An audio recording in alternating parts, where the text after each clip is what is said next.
Hello, Secret Keepers. We all contain multitudes. Just some of us have more interesting layers to their onion than the others. Today's guest multitudes include dancing, teaching, and gaming, all while developing a dangerous addiction to TCG pack popping. Games with Gabe is here to talk all about that and so much more on today's episode of the Megamoth Studios Super Secret Podcast. Shh, don't tell anybody about it.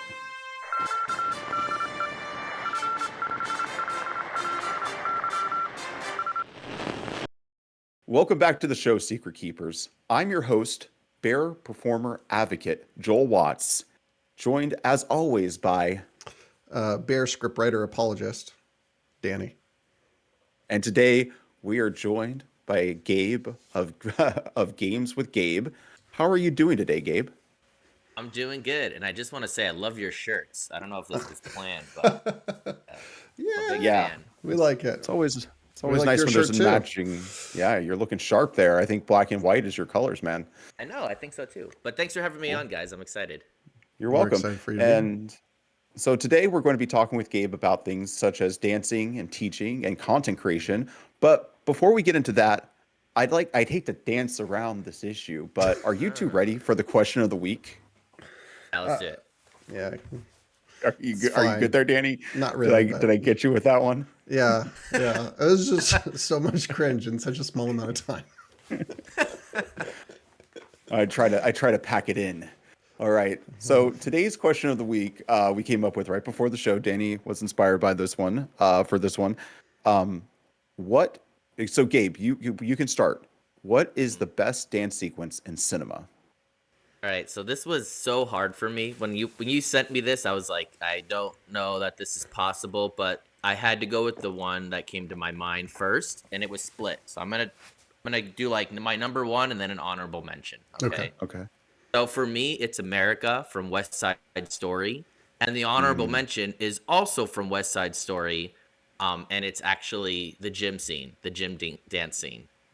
So those two right away, but I thought of Newsies, I thought of On the Town, I thought of Gene Kelly. There were so many, and I was like, feels wrong to like the others aside, but it's okay. No, that makes complete sense. There's so many good ones to choose from, and for me, unfortunately, the dance number is something that's most associated with musicals, and for some odd reason, it seems like people hate on musicals. They just can't wrap their mind around the fact that that fun can be had in the cinema. You don't have to be consistent. Reality is not something that storytelling is about. I really feel sorry for these people. They just don't have any joy in their life. But it is a situation where I don't feel like the most recent musical that comes to mind is La La Land, which had some decent dance numbers. But yeah, when I thought about this too, I had to go back into the past, and I think what is it? Make 'em Laugh from Singing in the Yeah. Rain. I love that scene. Yeah, that's the one. Like him just running up the walls is just phenomenal and a true, human achievement. Well, what's really crazy about that scene is it's a one take scene. So Really? there's Yeah. no if you rewatch it, you'll see that the camera is just moving and it's just sets. So the fact that he did that all in one take is like insane. Like normally Yeah. it's like dance 30 seconds, okay, cut, change angles, okay, go again. So I know. Yeah. I actually owe it to myself now that I'm thinking about it. Who is that the dance or the choreographer who made a few movies, All That Jazz and what did he Talking about make? Bob Fosse? Fosse, yeah. I Yeah. need to watch Okay. his films. Yeah. I mean, again, it's like, and then you're like, I'm leaving out Bob Fosse, and I'm like, oh my gosh. But you want to know one that's probably you want to know a dance scene that probably nobody really knows about, What's that? unless What's you're that? into. Did you guys see the new? It's I guess semi new. It's called RRR on Netflix. Oh. It's like a Bollywood movie. Oh no, is it cool? I know it Reputation, but I don't know. I haven't seen the movie, but yeah. It's so good. So it's like ridiculously long. It's like almost 4 hours, but there's one dance scene. There's one dance scene in the movie, and it's phenomenal. Yeah. Oh. I'll leave it at that. All I right. heard that dance scene burnt down the theaters and theaters that cities you could go and see it here in America, which is basically like New York and LA. That scene was just on fire. I feel like we so should good. do a live react to that. Yeah, you We should. could. We could do it now. We could do it later in the episode. Who knows? That could have been the something random. It's a really long clip. I'll tell you that. All right, That we'll would be, do it it. would be a long, yeah. Supplemental That'd be content.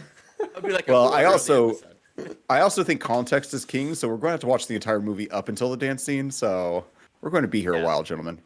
Okay. I prefer All right. as You're little up, though. context as possible, especially when I'm telling stories about Joel. So Well, Danny, why don't you give as little context as possible and tell us your favorite dance number from a movie? all I right, know so there's so many, but I went a really different direction with this, and I just kind of went more like a movie scene featuring dance that was really iconic and also something that like kind of tied into my personal life. So I went with the stuck in the middle with you dance scene from Reservoir Dogs when Michael Madsen cuts the police officer's ear off. And the reason I went for this, besides being just an amazing scene, was when I was in high school, me and my friends were like obsessed with that. And we all decided to go to senior prom dressed as the Reservoir Dogs. And I was Michael Madsen's character, and I bought boots for it, and I had a switchblade in my boot. It was a switchblade comb. So I was like, dang, Danny, you were crazy. I went hard, yeah. Yes. And I cut a teacher's ear off. No, it was it was good. I had a fake cigarette. I was just smoking the whole time, and but yeah. So that dance sequence definitely caused me to buy a pair of boots, which I'm pretty sure is the reason I'm divorced right now. Even though it was many years before, but Katie really hated the boots, so here we are. It's a knock-on effect, we're talking about like butterfly effect kind of stuff. 100%. Yeah. What about you, Joel? Lay it on us. Well, no, I already said it was the. You did La La Land. Well, no, I did Make him laugh. Harry and the make him You laugh. said Hendersons. La La Land, but then you said make him laugh. Okay. Yeah, I said La La Land was just the most recent musical I could think of, which Yeah. I felt like was one musical number away from being truly a musical. I felt like they were missing one musical number in that movie. Yeah, That I was my agree with that. criticism. There's Yeah, a I think lot it was. that, like, there's a lot of dance and cinema now that's not like musical theater related. Like, Yeah. did you guys see Joker? Joaquin Yeah. Phoenix? Yes. Yeah, there you Yes. Like his whole improv scene in the bathroom when he's just like after he killed all spoiler alert, he killed people. Yeah. Joker. And where's but yeah, makeup? like yeah. He does his own makeup. I'm sure he Yeah. I guess there's still that urge to see dancing in movies. It's just like I think people are feeling like they have to find a way to justify the characters doing it instead of like Yeah, the yeah. classic Hollywood musical or a musical period where people just dance. The emotions are just there for you to dance. My I mean, I runner think up. musicals in general, you hate it or you love it. It's 100%, like it's yeah. like I think it's like sci-fi. Like people like love sci-fi or they're like sci-fi so childish. I don't understand it. It's kind Yeah. of like Mhm. unless it's Star Wars then or Harry Potter then. A lot of Harry Potter adults. Yeah. I think my runner-up was going to be Time Warp, Rocky Horror Picture Show. There's a lot of That's a good midnights also in high school. We got up to it. Did y'all ever do midnight Rocky Horror in high I school? haven't. I never did it. Yeah. But I also I wasn't into musicals until later, so I gotcha. Yeah, for whatever reason, cross-dressing and going to Rocky Horror was like a thing for us. So Yeah, I was a good Catholic boy and did not go to any Rocky Horror Picture shows. I was a bad Catholic boy and did. So Yeah. it was Excellent. weird. They would like everyone, if it was your first time there, they'd draw V's and lipstick on your face to show that you were a Rocky Horror virgin, and then they'd make you get up on stage and act things out with an inflatable pig. It was a Wow. whole scene. Yeah. yeah, Oh. I definitely never did that, but I'm okay with that. So. All right. Well, Very, very intense. Ever dreamed of embarking on legendary quest, unlocking hidden secrets, and discovering untold riches? Dive into the world of X Seekers of Fortune. It's the game that's soon to be taking the internet by storm. Sign up today at xseekersoffortune.com and start your journey to greatness. Remember, fortune favors the bold. See you there. All right, Gabe. Well, I think we've touched a lot on at least dancing and cinema, but we definitely want to get into your history with dancing and board games. I always like to start out by asking folks, did you grow up in a gaming household? I will say yes, but for like classic games. Like my brother and Uh-huh. I played Stratego a lot. Okay. I love that. Risk, Lord of the Rings Risk. like life, a little bit of Monopoly, not as much as I think other people. Hmm. Parcheesi, Hmm. uh, a ton of card games. So my grandma, when she was alive, she was like the epitome of like an old Jewish New York grandma, Yeah. and she Okay. would just always be playing like rummy and spades and all these. And so I played a lot of rummy with her. But then I think when I was in high school, I got introduced to Settlers of Catan, of course. Uh, Mm. I The enjoyed first, that, and the gateway. oh yeah, the gateway, right? And so Hmm. I got introduced to that, and I was like, oh, this is kind of fun. And then I didn't really, touch it after that. And then when I was in college, what got me hooked on modern board games was Killer Bunnies. Mm. So I played Killer Bunnies, and I just was like, this is hilarious. It's about bunnies eating cabbage and drinking water, but they're also like killing each other, and I'm trying Hmm. to kill other people's bunnies. So I guess I have a dark sense of humor, but I really loved that game. And so then after that, I started, finding like Cards Against Humanity and like, Apples to Apples, all that stuff. And then fast forward, I'm playing games with people when I can, but my whole life is like dance, like eating, breathing, worshiping dance, basically. Hmm. Hmm. Um, and so I got to a point where I was like, I need something in my life that is not dance related because I Hmm. was getting really burnt out.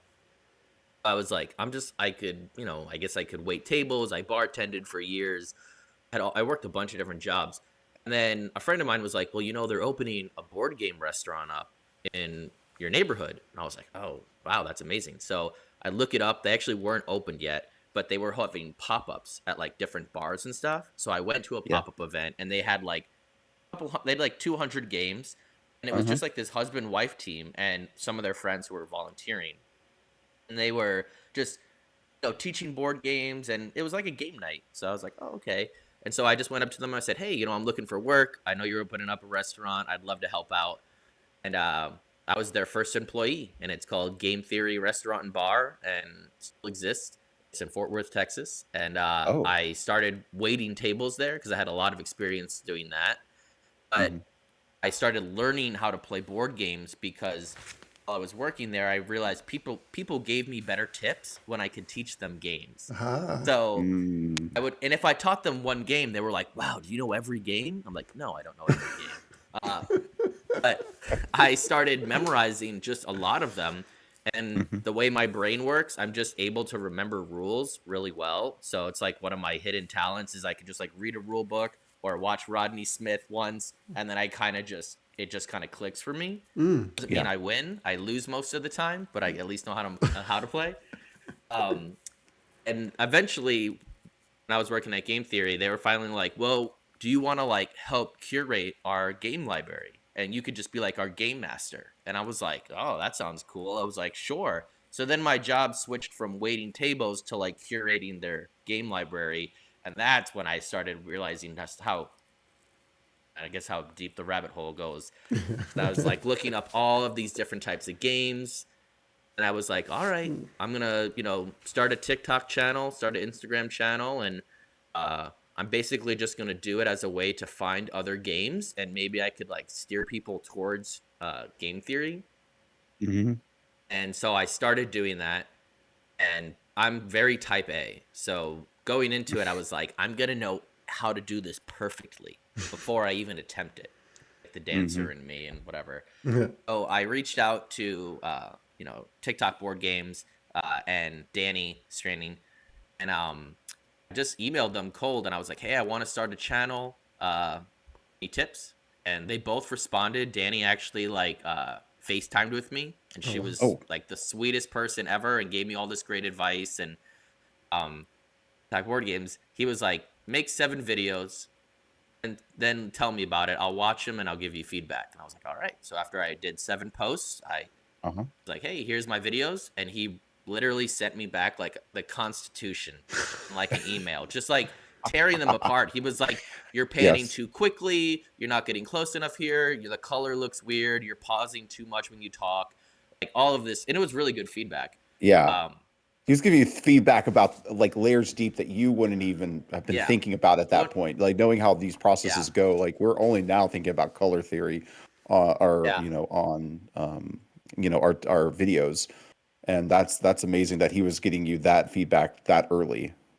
Yeah, so that was great. And then I was like, all right, I'm going to keep doing this. But I kind of went about it the wrong way. I was like, I'm Hmm. just going to be TikTok board game.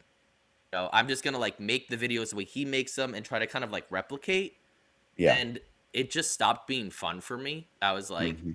then I just started getting stressed because I was like getting all these games in the mail and I couldn't keep up with it because I was also in grad school. And so Ooh. I was like drowning because my grad school program was pretty intense. So I took a break. I stopped like in so it was October of 21, and then in July of 2022 I started back again. Hmm. No, 2023. Sorry, July of 2023 I started back again this past July. And then I was like, I'm just gonna have fun and do it the way that I want to do it, and I'm gonna try to do some funny skits and just see what happens. And that's when I felt like I actually started meeting people in the board gaming community and making friends, and it was way more fun doing it that way. That's awesome. How So many I know that was kind of all over the place, but I feel like I started with like this weird journey, but and now I'm here with you. how many creators are in the Dallas Fort Worth area? Mhm. I know Matt Ryan's there, right? Matt Ryan just moved there. Don't know honestly that many that are in DFW. I know Hmm. Curvin is moving back to Houston, He's here. so he'll be in Yeah. Houston. Hmm. Um, Hmm.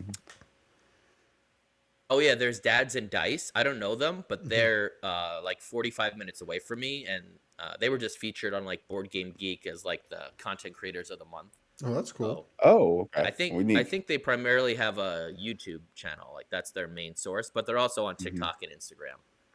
Well, Um, I would say, and this is like, a little pro tip for anybody who is on YouTube and might be doing a podcast, just cut it up and put it on TikTok. If you do nothing else on TikTok but post clips of your podcast, you're going to be doing fine. And you'll have the same shorts that you would use for YouTube to use on your TikTok feed. Yeah.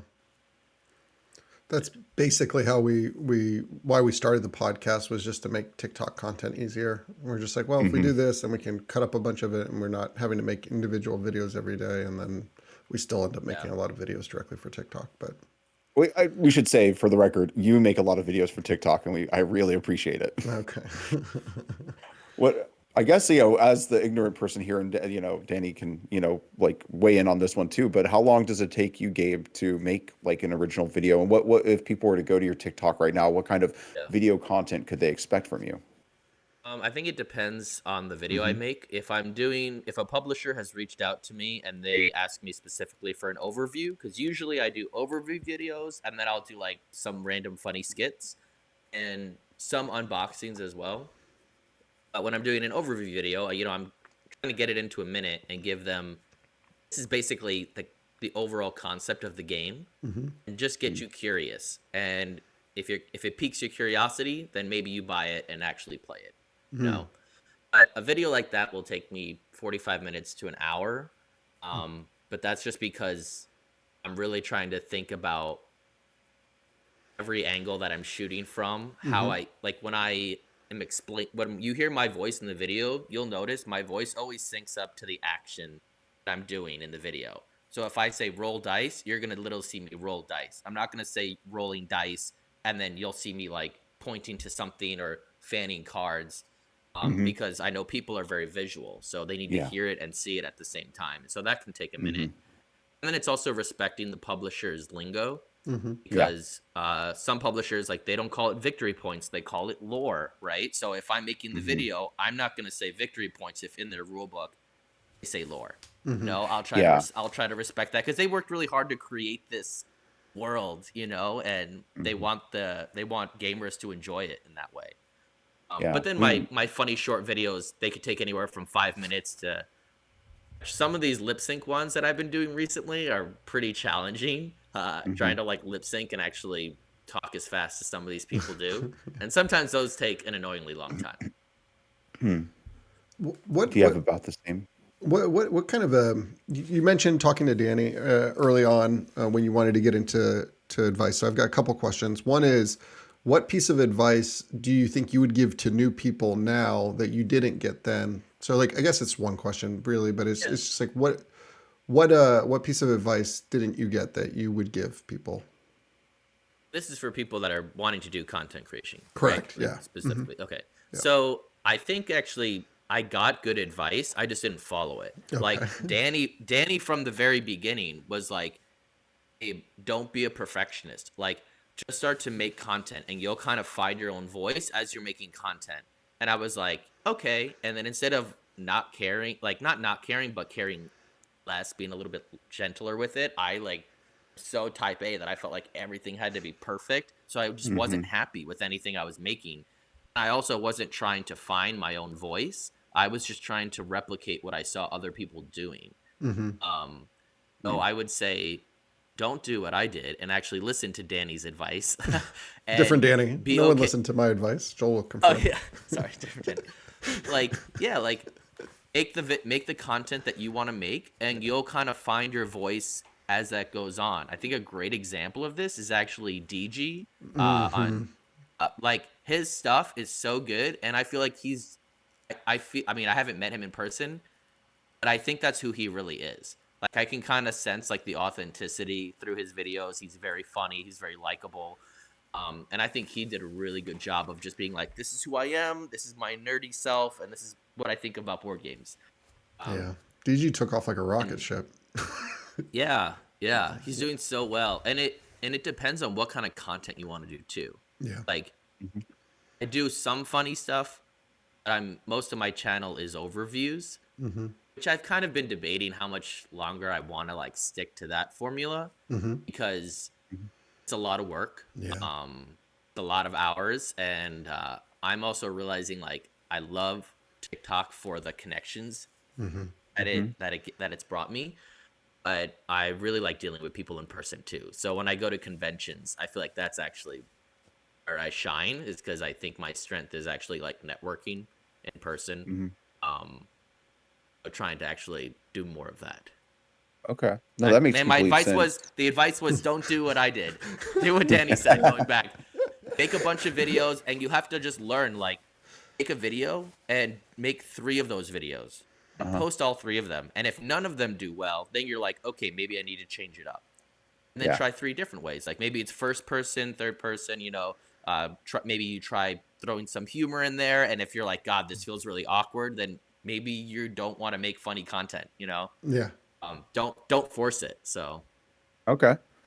And that's what I hear that advice for almost everything. I mean, any musician, they often yeah, say like the first few songs a musician writes is just a bad knockoff version of their favorite musicians, their inspiration. And then eventually through doing that process, they learn to write songs and they learn how to make their own music. And one of my favorite bands, they took them like 3 or 4 albums of just sounding like bad Led Zeppelin, bad Pink Floyd in order to come into their own. So I totally get that. Um, Is that Dave Matthews was Band? yeah, he's like one of the few bands I don't know too much about him, but it does seem like Dave Matthews came out fully formed, but with their first record. No, that was the Flaming Lips that I was referring to. Oh, okay, fair. Yeah. Well, we got a pretty good and we went deep onto your gaming history and like yeah. basically got the whole overview. So we might as well ask about your dancing history. What made you pursue dancing, and where did that take you?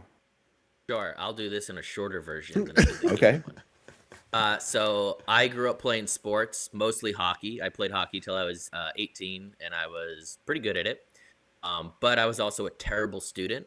I went to 5 different schools before high school. I just kept getting Mm. kicked out.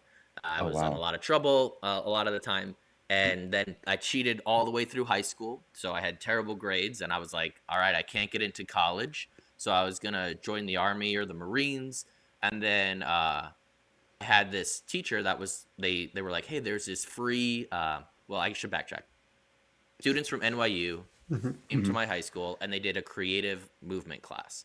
So, Okay. it's like playing music and they're giving you exercises like run over here, jump this way, roll here. And I was like, oh, this is kind of fun. Like I was drawn to the athleticism of it at first. Hmm. Hmm. And then through that, I got introduced to the Young Dance Makers Company, which is a free summer program for we'll call it underprivileged youth in New York City.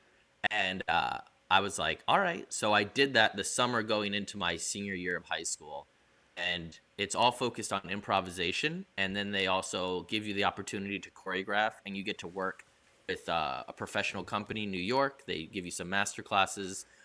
And then on top of that, they take you to see performances. And so I got to see American Ballet Theater do Giselle. And then I got to see a different modern contemporary company called blanking on it now, but it's okay. But I was so moved by these performances. And so fast forward now, I'm about to graduate, have no college perspectives because I blew it. And so they were like, they're always looking for guys at dance departments. And so I was like, oh, so I went to one audition and I didn't know what I was doing, but they didn't have any men in their department. So they accepted me because they were like, you're big, you could lift things, so we're gonna just take you. We got this desk over here. Yeah. So they brought me into that school, brought me into that university. I was only there for 2 years because it wasn't, I'm not going to name it because the dance program was pretty weak, but I was kind of like, look, if I really want to pursue this, because I was falling more in love with dance, I was like, I need to go somewhere that's going to like really train me the way I need to be trained. Yeah. I then transferred to a university in Jackson, Mississippi, which was very bizarre. From New York. I'm New York, yeah, so that was very weird. But I went to Jackson, Mississippi. It was a conservatory there, and the training was really vigorous and not always healthy, but produced results. And then I was very fortunate. I got a job before I graduated with one of the largest modern companies in the world called Paul Taylor Dance Company. I was in the second company there, and that was like a freak thing that like does not happen to people. And then I was able to consistently work, which for an artist sometimes can be challenging. Sure. And I eventually I met my now wife in college, and we were doing long distance for like 2.5 years. And we were finally at a point in the relationship where it was like, we either need to move to the same city or break up because this is not going to work. And she's with Texas Ballet Theater here in Fort Worth, Texas. So there was only one company that I was interested in, and that's called Bruce Wood Dance Company in Dallas, Texas. And I was like, I'll go audition there, but if I don't get a job, we're probably going to break up. And I got a job. That is like the highest stake. That's a movie worthy stakes right there. I got an audition. Don't worry. If I don't get it, this is over. We're done. Yeah. She was also nervous. We were like, I remember us standing by the phone when I was expecting the call, like, am I going to get this job? Like, what's going to happen? So long story short, I got the job and I loved it there. I stayed there for 6 years at that company. Did you tell them during the interview that you were going to dump your girlfriend if you didn't get the gig? I should have. Yeah, that's like going, I need this job. How bad I want the job. Yeah. Like, you're going to end my relationship. Yeah, and I loved my time there. And then as I was there, I realized I really loved choreographing and teaching, and that was more fulfilling and performing for me. And so then I was very fortunate. I went to the University of Arizona on a full ride. No, you were in Tucson? I didn't know you were in Tucson. Yeah, I was there for 2 years. Yeah. Yeah. Yeah, U of A. Go bear down, right? Were they, did they run EGs before or after you got there? Sorry, say that again? EGs? Did you ever eat EGs while you were in Tucson? I never went to EGs. Oh my God. It God. looked too shady. Oh my God. Looked too shady. Oh my God. It's a institution. It's an institute. Well, now not anymore. Apparently they sold it and like the people who bought it ruined the signature menu item, but. Have you been to EGs recently? Because I'll tell you what, driving through Tucson, it looks like a worse Waffle House, if you can imagine that. Oh no, my type of place. You've been there, Joel. I know, but I'm just saying it seems like it's changed since we went there. No, they gave the whole thing. It must have been like a weird location that you found. No. Yeah, but unfortunately, I never went. Maybe I'll go back and I'll give it a shot. But not anymore. It jumped the shark apparently. So anyway, I finished my master's there and was very fortunate and got a job as a professor of dance here at Texas Christian University in Fort Worth, and I'm still doing board game stuff.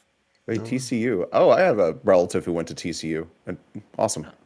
That's awesome. Yeah. How long were you in Arizona for? How long were you in Tucson? It's only a 2-year program, so it's like a really intense. They like squish at what you should do in 3 years into 2 years, so you don't Mm-hmm. really eat or sleep, but you graduate a year early. Oh, when do dancers eat? I thought you just We eat a smoked. lot. That's a No, that you- is a huge that is a huge policy. I'll say that What okay. dancers is have to eat. wh- We have to eat help. We have to eat a lot of protein. We got to carb up. At Hmm. least when you're working at a high level, it's just Yeah. not plausible. I mean, like imagine being in the NBA. I know that sounds like a ridiculous comparison, but it's really not. yeah. Hmm. And trying to be like, I'm gonna play this game, but I'm gonna only drink smoothies. Like, Wow. yeah, no, it's not gonna happen. So Yeah. you moved to Arizona for the program after you got the gig in Dallas. And Yes. so did your wife move with you, or was it like, hey, we're No, going we to go did long long distance distance again? again. Yeah, we did long distance again for 2 years, and that was so much fun. Racking up the phone No, bill but we here. I know we actually did a pretty good job. I think we did a pretty good job. We kind of had a plan where we were like once a month, either I'm gonna come see you or you're gonna come see me.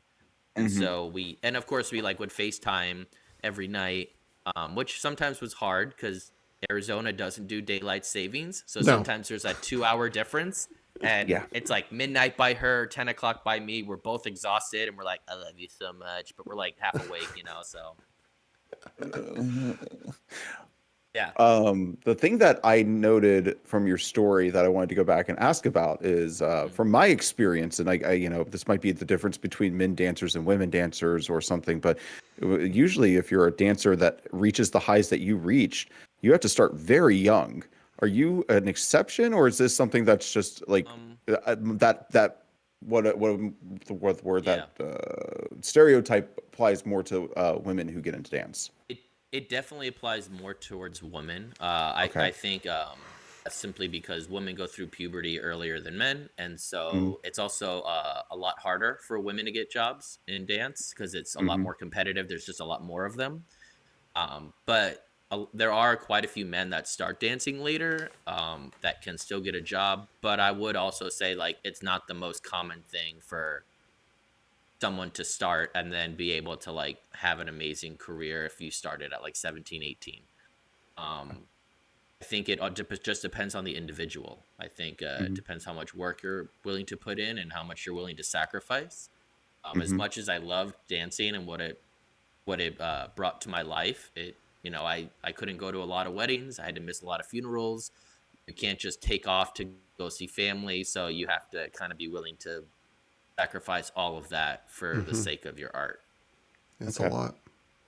I have a question for you. So, and if you don't want to answer this, you don't have to answer it. We don't have to talk about this. And you've heard us talk to Will. I mean, Now he's I'm the nervous editor. about Yeah, this. he's. Yeah. You mentioned you mentioned like having some struggles in school with academic performance, and I know that we've talked offline about some of your you have dyslexia. Is that right? Yeah, that's true. And OCD, ADHD, but I wasn't diagnosed with anything growing up because Mm-hmm. in the Mm-hmm. 90s in New York, if you got diagnosed with anything, they would put you in the same room as someone who had like Down syndrome. Like Mm, Yeah. they didn't really cater to the student at all. Mm-hmm. My parents were like, we thought it would be better for you to just go through school than White to try to knuckle it. get you get you diagnosed. But I Mm-hmm. think that was actually an error on their part, honestly. Like I think Mm-hmm. me not being diagnosed and not being, I don't know, like treated for it in some way or medicated at all. I just like really struggled in school. Part of it was like I was kind of just a rebellious teenager. Like I smoked a lot of pot and did other stuff Mm-hmm. and fights and stuff like that. Wanted to be the class clown and all that sort of stuff. But I Mm-hmm. also think I was just doing that because I was always told that I was stupid because mm, I just couldn't pass my tests. I couldn't do anything. And Mm-hmm. so I was like, well, if I'm stupid, I might as well be athletic or I might as well Mm-hmm. be funny. Like if I can't be Yeah. smart. mm. Mm-hmm. So I just kind of used it to disguise that because it was just really stemming from a place of insecurity. How old were you when you Yeah. realized that that was just an insecurity, that you really weren't stupid? You were just like having different challenges than other people were. Because that's the problem with the education system, right? It's Yeah. very much one size fits all. And Yeah. even having ADHD and going through the education system is a nightmare. You stack OCD and dyslexia on top of that, and then the deck is really stacked against you in the education system. Mhm. Yeah, I feel like when I will say I struggled with it for a while. Like I had to go to therapy, honestly, to like and which I propose everyone should go to therapy. 100%. 100%. But This I would say at podcast is the therapy approved. I think honestly when I started dancing professionally, like out of college, maybe at the end of college, I started realizing like you can't be dumb and work at this level. Yeah. Hmm. Like this there's so much pressure. You have to pick up choreography so quickly. People's lives are literally in your hands when I'm throwing people and things like Hmm. that. And you're memorizing patterns and music and counts. And I'm like, if I was stupid, I wouldn't be able to do this. Yeah. And I think that really helped. And then I just realized I started learning different strengths that I had, and I think that also helped when you're like, oh, I'm also maybe good at this thing and whatnot. And I'm not just athletic, but I have other talents. Oh, I'm Um, sure once you started getting into board gaming and started seeing like how yeah, dense of rules you could learn. Like, what is the most yeah. complicated board game that you've played for fun? May I ask? Oh man, most complicated one that I paid. I don't honestly know. I'm Okay. like, what is the most complicated game? I don't know. Maybe I mean, Root comes to mind as like something that Hmm. looks like fun, but it's pretty complex. But Hmm. even like when I first after the Killer Bunnies, like I got into like Cosmic Encounters. Was like I just kind of jumped to that. Which if you haven't Hmm. played Cosmic Encounters, it's been around for like ever. It's like Risk, but with aliens from outer space, and everyone gets their own alien race, Oh, that's and you're cool. trying to take over other planets in different people's galaxies. But Nice. I think the can be I would consider it complex, but I like kind of I didn't really do like let's go to apples to apples. Like I was like, okay, I'll play apples to apples, but I'm also gonna like do cosmic encounters, and so uh, yeah, I don't know. I have very selective memory. You can ask my wife all about it. Like she'll tell me I'm what sure we're she'll doing tell us a lot tomorrow. about that. She'll tell you a lot about it. Yeah. I can't remember what I did yesterday, and I can't remember what she told me an hour ago, which is something I'm working on. Hmm. But for whatever reason, like I have photogenic memory, so I can remember images. I can remember like, rule books and videos that I've seen. Do you Um, remember Action X cards that you played? I do remember some of them. Really? Yeah. Oh, cool. Well, when I think of it, I think of the colors and the person that I saw. Uh-huh. So Okay. I remember the one card that I really liked playing. It was a blue background, and it looked like I think it was a female Uh-huh. on the front, and you had the ability to what are the maps called in the middle that you're trying to get the colors of? What are those called again? The Adventures or the Leads? Adventures. Mm-hmm. And she leads. Yeah, Leads. Leads are the ones that you have, Mm-hmm. yeah. So she had the ability to I think it was like swap my lead with my opponent's lead or something like that. Mm-hmm. But I think I you're might talking not be about remembering Silence her the ability. Ego. And it's at the time it was discard the leads in your hand and draw that many +1. I think. Okay. It was something to Yeah, that yeah. extent, and I was like, I remember the blue and the female, and so Hmm. things like that. Yeah. Nice. Felt like there was one more question I wanted to ask you before we launched into some the other topics. Oh, just curious because I always want to know this. When it comes to TikTok, was TikTok your first like I'm trying this social media app, or did you try to get something going on Instagram or Facebook before that? When it comes to building an Actually, audience. did I actually did TikTok and Instagram at the same time. So I Mm. started Okay. with both because I heard from people that they were like, "Hey, you should just post on both and Mm. see Hmm. which one grows faster, and then kind of maybe cater a little bit towards that." Mm-hmm. Which I don't know if I agree with that, but I started with both, and I just kept posting on both of them.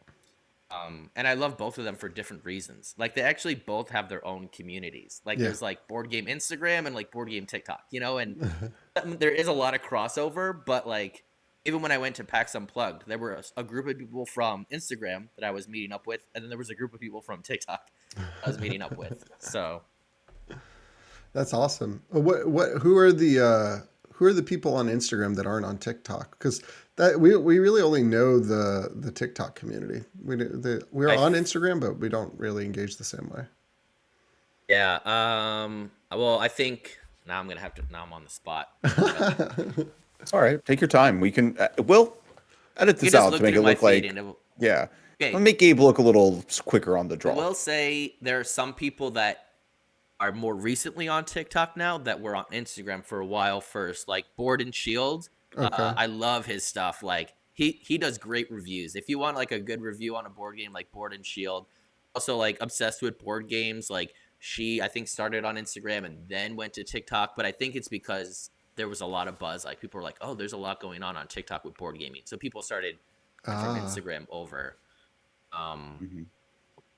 then look at this. Let's see. Following. Only gonna go to my friend and everybody else. Well, Orangerful, Sam, yes, Sam. Mm-hmm. started on Instagram, and she's like, I feel like she's like the fairy godmother of like board game social media. Like she just kind of like connects everybody. She like is always willing to play with you on BGA. So I actually just mailed her like a bunch of Lorcana cards Really? because, Nice. uh, well, she bought a Because starter you're deck. spreading the disease now, sir. I know. Well, she bought a starter deck, but Uh she huh. can't find any boosters. Like, there's no Yeah. product near her. And so I Uh huh. kind of took cards that I had extra The of, and I just like yes. was like, I'll just ship these to you. They're not, they're commons and uncommons. They're nothing crazy, but Mm-hmm. there's some extra cards to play with. Yeah. That's awesome. That's how you do it in those early days with the TCG. Just like all the stuff that it just you're essentially making space for yourself. Yeah. Giving it away, but it also Yeah. helps. Somebody else like boost their ability to play the game. I've heard plenty of people Yeah. say their origins in Magic were essentially somebody who happened to have like a box full of commons and uncommons, just being like, "Hey kid, you want this?" Like that Yeah. old, Super Bowl ad or whatever, where the guy throws the jersey at the kid for giving him a Coke.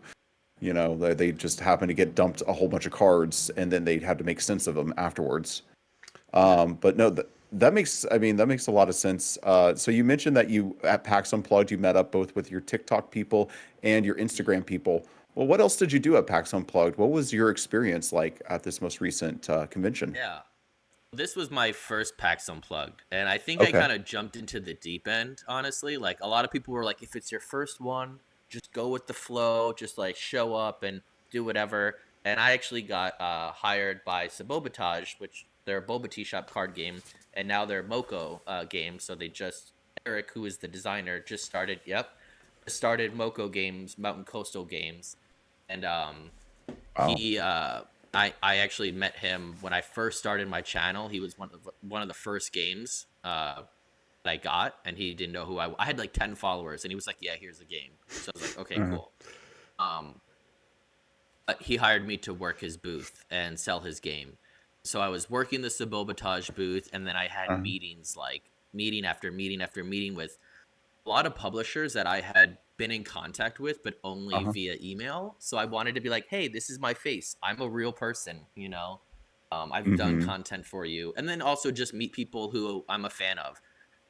Like uh, Red Raven Games. I wanted to meet Ryan just because I love Red Raven Games. And so I was like, I just want to meet the designer. I just want to say, hey, I love your stuff. Yeah, that's awesome. Do you think so? You worked the booth of Sabotage. Mhm. What was that like? Now that you've been through it, what do you think are the benefits to hiring somebody like you, like a face, Mhm.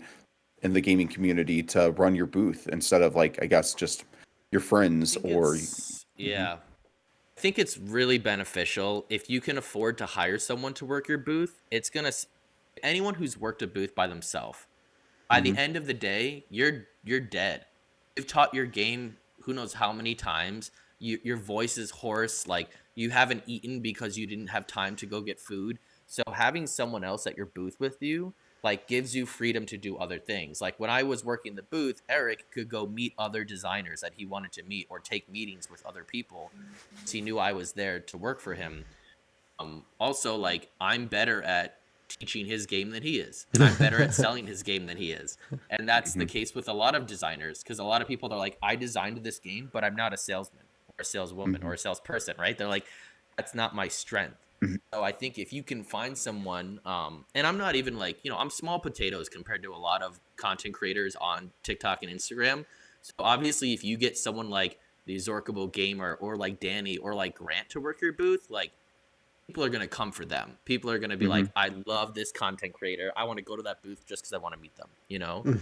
Hmm. Like All Play does a good job with that. All Play Games, they bring in like Board Gaming Mama and Zorkable, and they brought in Heidi and other people to work for them at conventions because they know they have a big following and they Hmm. know that people are like, oh, I get to play a game with this person. Cool. That's Mhm. very cool. That's actually a really great. What is the value proposition? It's like But yeah. you learn my game, and you get to learn it by playing with somebody that you really respect or admire.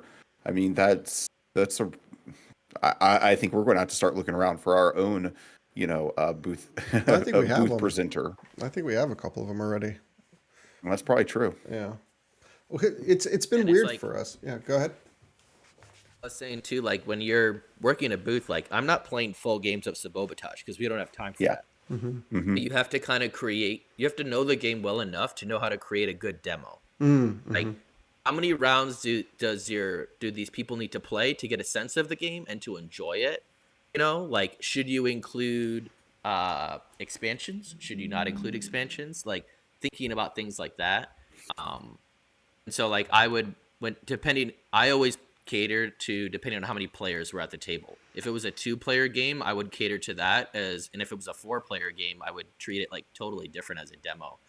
Because ultimately I just want them, if they have fun demoing, they're probably going to buy the game. Especially a game like Sabotage, it was $25 for the base game, which is, Hmm. not a lot compared to a lot of the other board games that were there. Oh yeah. Um I mean, and we we did sold talk to like Dungeons and Dragons. Like, what is it? I'm blanking on it, but it was like a complete set of art and tokens, and oh, I know what you're a talking game about. setting. Yeah, and it was Yeah. They he had the told he Viking pitched. music. Did they? I think so. Had like But Viking basically, music playing. they had like five. It was $500, and I mean, it was well worth it. But Yeah. that's like the situation when you go to a game convention. You could walk the Yeah. floor and run into one product that'll eat up your entire budget You're talking about if you Yeah. really fall in love with the it. TTRPG people we talked to with the Yeah. beautiful art. Oh my gosh, they were Hmm. they were fantastic. A Uh, house of something. yeah, it was House of Beardle or something like that. I have them on. Yeah. I Hmm. know who you're talking Yeah. about, but I can't remember the name. Yeah, yeah, yeah. Hmm. They were cool people. Actually, we're supposed to talk to them. They said they'd do the podcast, but it's been a while since we've contacted anyone from PAX. It's just been nonstop since PAX. I feel like it's. Have you felt the same way? Do Yeah. you feel like you're just running, running, running? I still have games that I haven't covered from PAX, but I Oh wow. also it depends because some people do pay me for content. It depends on the situation. If I have someone that's like, here's my game, I need it filmed and posted in 2 weeks, Mm-hmm. I'm gonna charge them because they're gonna have to cut in front of other people. Mm-hmm. Yeah. A lot of times, like the bigger publishing companies, they usually don't have like crazy timelines because they're so big. They're like, here's the game, post it when you can. Yeah. They're like, Yeah. cool. But a lot of smaller indie designers, they're like, my Kickstarter is happening in January. I need this posted by January. Like, and they also Hmm. have a very limited inventory, so it's just very Hmm. different. Yeah, I hear that that's the case. It's like when it comes to getting your game covered by TikTokers or YouTubers, you're not paying them to cover your game. You're paying them to cover your game now or Yeah, sooner than they would get to it. You're paying them for a deadline, not for just the pleasure of being featured. Yeah, and it's yeah, also just a ton of work, right? Like, I mean, yeah. It's a lot of work. yeah, Hmm.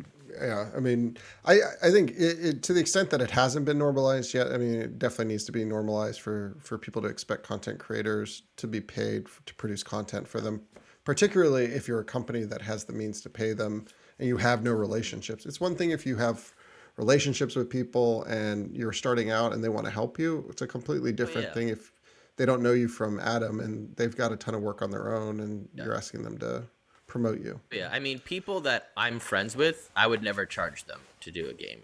Like, if it's a publishing company, Mm-hmm. yeah, I'm Yeah. gonna probably be like, hey, here's my media kit. Um, yeah, it's you're paying me per hour basically, if you want to look at it that way, because I have to, once I have your game, I have to learn your game, and I have to play your game probably more than once, maybe even if it's solo, or if I find I have some gaming groups too that I meet up with, and I'll be like, they know me as like, I just always bring games that they're like, I've never heard of that game. I'm like, it's not out yet, like. uh, but yeah, I got to play it a few times. Then I have to figure out how to shoot it in a way that makes it appealing. Yeah. What about your approach to networking? Like, how do you mentioned networking as almost being one of your superpowers? How do you think about networking, and what do you do that you think you do differently than other people? I think, well, one, I mean, it sounds like cocky to say, but I think I'm personable. Yeah. I think I'm fairly well spoken, and I'm not afraid to initiate conversation or ask questions.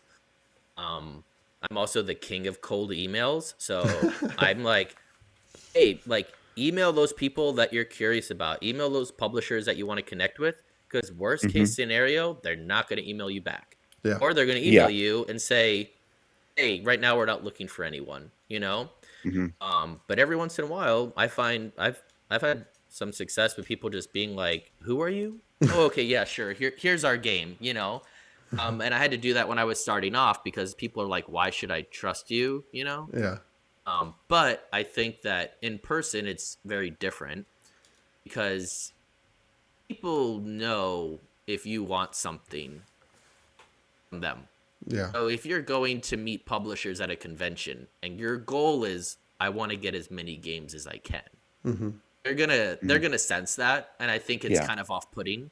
Like, if you just Hmm. come up and you're not asking them, hey, when did you start this company? How long have you been designing this game for? Hey, can we Hmm. play a couple rounds of this game? Like, really Yeah. get to know them and their company, and play the game with them, not just go up and be like, hey, can I get your game? Yeah.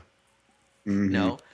Um, I'm also really good at, because of my selective memory, I'm really good at remembering individuals, like people's strengths, and then I can connect them with one another, Oh, that's great. and that has been, I think, very useful.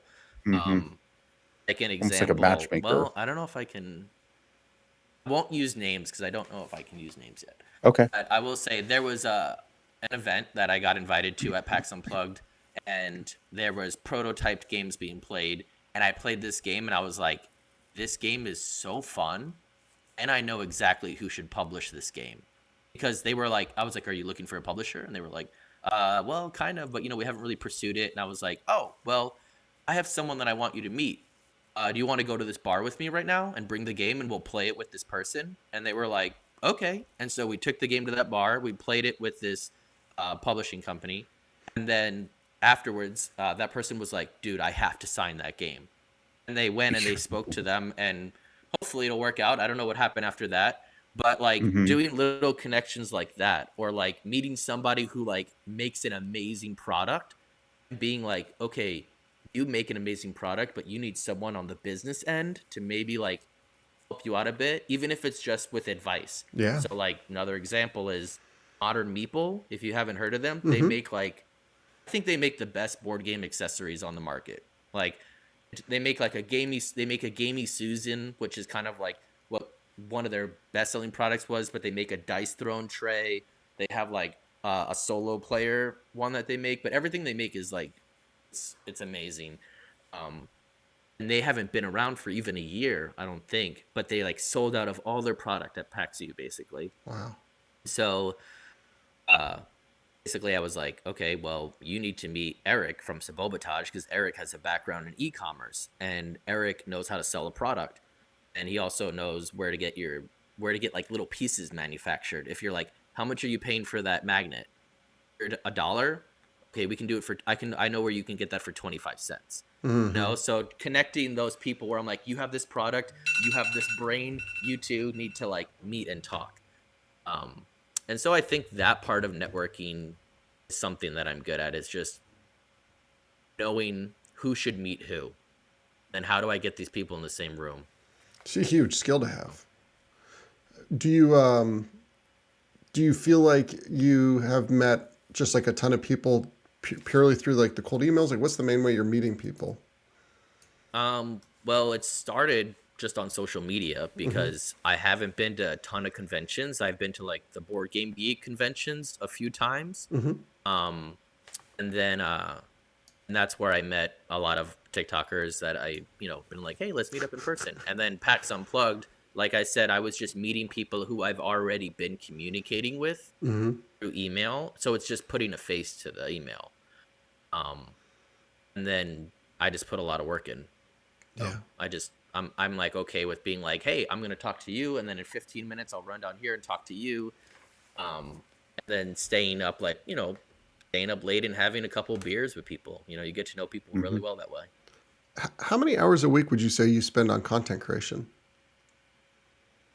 Well, it varies depending on because I'm a full-time professor, so depending on what my workload is, there's been times where I've put in 2 hours a day, Mm-hmm. sometimes 3 hours a day, like Monday to Friday. But then there's times where I'm like, if I can make 2 videos this whole week, then I'll be happy Yeah. because I don't have the time to make a video right now. Or it's getting creative. Like people have given me their games and I'm not charging them. I'm just gonna feature it. I might be like, okay, what's a less complicated way I could do this overview and still feature their video, but it's not gonna take me an hour. Mm-hmm.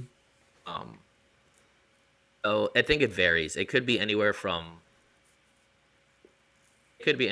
like 10 hours a week to I don't know. Sometimes I've done like up to like 20 hours a week. Sometimes it feels like another part-time job, honestly. I'm just not getting paid the way I should get paid for a part-time job. Yeah, Um, that's awesome. So I think my question is, do your students know about your content creation, and uh, do they comment on it? they they didn't know about it, and then Uh-huh. I popped up on one of their For You pages, and Oh, Oh no. they were kind of like, what the F? You're friends with Gabe? Like it was kind of a weird, like, what the heck? Because I don't talk about it with my students. I kind of am like, Mm, in the studio, like I'm their professor. I also tell them mhm, like I'm not their friend. I'm friendly with them, but I'm not mhm, their friend because I want when I say good job, it's because I mean it, and I also have the ability to point out what we need to work on. mm-hmm. Because your friend will just say, "Man, you did awesome." Mm-hmm. You're like, "Well, you're my friend." Like, oh, I'm like I try to mhm. have that your divide, and so I didn't tell them about my board games or anything. But then somebody found it, and it was really funny because I have this pop socket with Yeah. my little meeple Yeah. on it, Yes. and one of my students was like, "Oh, isn't that the piece that you use in that game Carcassonne?" And I was like, "Oh, Carcassonne." I was like, "Yeah, it's called a meeple. It's like a mini person." And then they were like, Uh-huh. "Oh, they're like, yeah, me and my brother play that a lot." And I was like, "They've never spoken to me about this before. Like, why are they talking to me about this?" And then they were like, "So I heard from someone that you have like a game channel?" And I was like, "Yeah, I do." And they were like, "That's really cool." And I was like, "I think so. Cool." Like now they know. Do you You were think like, yes, I got the teenager's approval. Yes, yes, yes, yes, yes. there's a I board game know. But TikTok? Yeah, go ahead. no, I was gonna say I think for them it was weird because most of the time in dance it's like that's what you do. Like you live, eat, and breathe dance. But Uh-huh. I'm like, you gotta have something else in your life. Yeah. You like dance can't be your job and your hobby. Like you have to figure out if dance is gonna be your hobby, it's gotta be a different aspect of dance. It's gotta be like dance for camera, or maybe it's like, you know, uh dance magazine, you're gonna like write for them or something, but it can't just be all one thing. Mhm. And so for me, I'm like, this is my outlet. This is actually where I have the most fun is with gaming.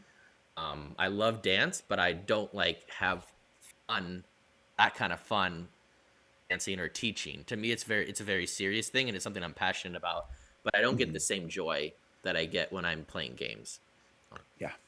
You alluded to before getting kind of burnt out on dance. Like, what happened? Like, how did that? What was that process like for you, Gabe? Just, I mean, it's just physically exhausting, like touring, Mm-hmm. traveling, you're just you're pushing your body to like its limit. Like I was like, I would go to I have memories of like learning rep for the first time and then like throwing up afterwards just from exhaustion, just because you're like so tired and your body is so fatigued. Oh man. It's like I'm drinking water, I'm like eating, but it's just that's what it is. And there's a lot of rep where I'm like, I don't know if I'm gonna get through this whole thing because it's so exhausting. But you have to like make yourself do that. So I think there's also that sense of like everyone is replaceable. So you have to you're the product. Yeah. Like you have to produce at a certain level, otherwise you could lose your job. And so I think it was just a combination of like feeling stressed about the work I was producing, what my bosses thought of me. I'm physically exhausted, and I don't have an outlet. For some reason, this really makes me feel like there's a Bull Durham style movie set in the dance world. Oh, that's cool. Or there should be if there isn't. Should be. Yeah, Gabe, write it. Come on, Gabe. What you don't Got sound it, like you're yeah. that busy. Yeah. What was your most memorable performance? I most oof. This again, it's tied, I think. Yeah. Well, no, it's not. I know it is tied. It is tied. Okay, so there's a place called Jacob's Pillow, which is kind of like the mecca of like dance festivals in the world, probably. And it's in Massachusetts actually. And it's like invite only. Your company has to get invited to perform there, and it's like all the greats have danced here. And so the company I was with got invited, and I never thought I would get to perform at Jacob's Pillow, and it was just like it was like it felt like an out of body experience, just being like, wow, like I'm dancing and I'm taking class in the same studio that like all these crazy amazing people from the past have danced in. Yeah. And then equal to that was I got to do a series of shows at the Joyce in New York. And the Joyce is another like very historical theater that like just all this amazing dances come through. And I got to do probably my favorite work that I ever performed. Got to perform that work at the Joyce, and it was called My Brother's Keeper. Oh, cool. And it's a multi-generational work with male identifying people that range from 18 years old all the way up to, sorry about that beep, I didn't hear all it. the way up to oh, okay, I got a text and it was like bing, Oh, okay. all the way Didn't up to quite come through. 75 years old. Oh, wow. So there's it's just like, and it's all about toxic masculinity. Oh. I'm gonna tell it's Sarah and Curvin. I'm gonna be like, stop texting, I'm doing a podcast. Sarah Curvin, Please. The Lorcana can You're wait. interrupting our record. the Lorcana can wait. Curvin Yeah, wants I me was to gonna- ask you, by the way, if you could still consider him your board game daddy. He is I think so. He's also like, I feel like TikTok Yoda. TikTok Say Yoda. that's who Curvin is. Yeah. He kind of just knows everybody and knows everything about everything. So My He follow-up speaks question backwards and in is, riddles. if Curvin's your board game daddy, does that make Ben your board game stepbrother? maybe I actually just met up with him too in Naperville, Illinois. Oh, that cool. area. Oh, cool. Yeah. I Nice. love how I texted Sarah. I said, stop texting me, and then she texted back, sorry. That feels so bad. You're like, just, and then they're like, sorry. You're like, especially Sarah. Sarah's such a sweet person. I know. It was like brutal. It's like, Yeah. I don't know. It's Well, okay. just like a evil Afterwards, stepmother from the extended Disney universe, you probably you enjoy making kind young women cry. So why don't we get a little bit into Lorcana, because I know that's the new do it. hotness, and it's your way Yeah. into TCGs. And as you might know, you've played X Seekers of Fortune. You played at Yes. PAX, so you know that we're a TCG style game, not necessarily a TCG. And I just so curiosity, how long have you been playing Lorcana? Had you started playing it when you were at PAX, or is it more recent than that? More recent. So I went to PAX. I had actually bought like a starter deck and some boosters before PAX, but I only bought it because I was like, I'm just gonna get it because there's product and I hear it's sold out everywhere. Yeah. And then after PAX, I was finally like, kind of like, I love Disney. I love watching Disney movies, and I was like, I kind of wanted to see like what this is about. Like I had FOMO, Mhm. So I cracked it open and started just by I was like, I'll just collect them. Mm-hmm. I'll just collect the sets and do it that way. And Like Pokemon and style. eventually, kind of Pokemon style, yeah. I was like, let me just Mhm. collect them. And I was like, maybe I'll try playing a game, but I didn't know where to start. And so Uh-huh. I noticed that like a bunch of TikTokers were getting into Lorcana as well. And Mhm. so Pixelborn, which is a website which we're not supposed to talk about because it's not owned by Disney, but they're gonna buy it. It's fine. But I started playing on Pixelborn, and I was like, Oh, okay. it is a learning curve because Mhm. if you haven't played a TCG before, Yeah. I kind of thought I was gonna be like, well, I played a ton of board games. This is just gonna click. It like didn't click No. like the way I thought it would. Um, but once I started playing on there and I just kept losing there, and then I was kind of like, okay, let me try to figure out how am I supposed to like build a stack or a deck, right?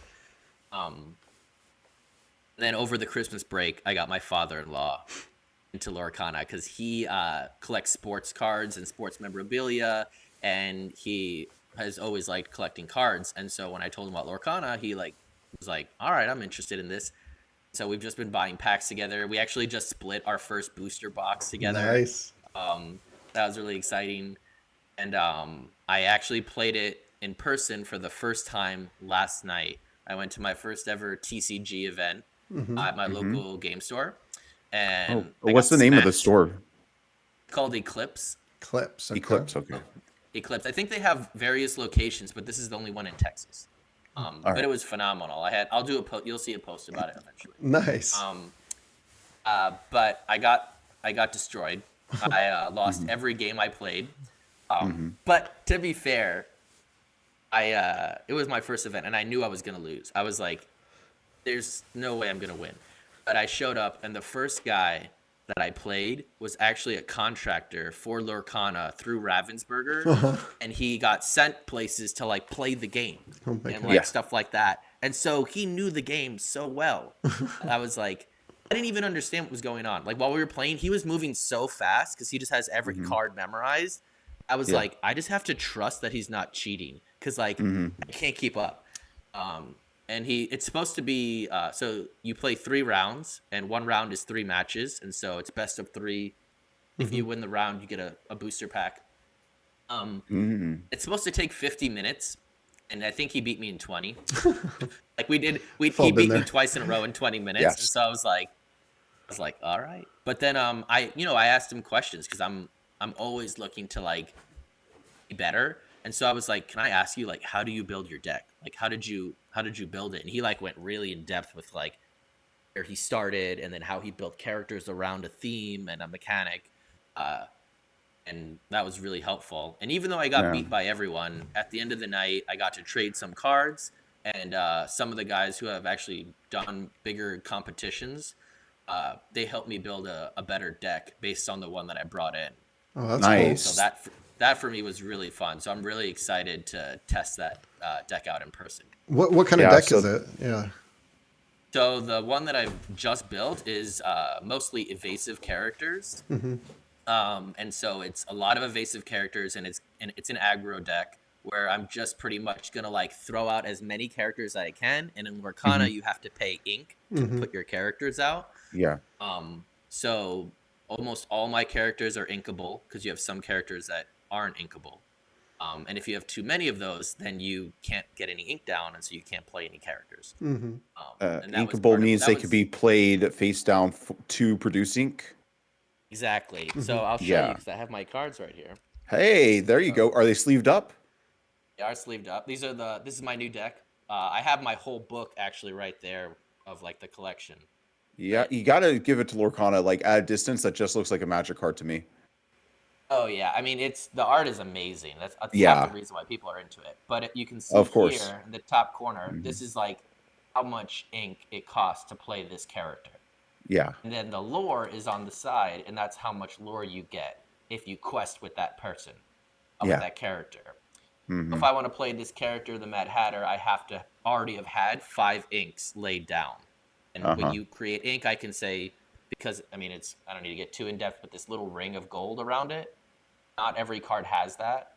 If it doesn't have that ring, it means you can't ink them. If I wanted to, I'm going to be like, I'm going to ink the Mad Hatter, place it there, and I now have 1 ink. So I can play a character that costs 1 ink. 1 ink. Yeah.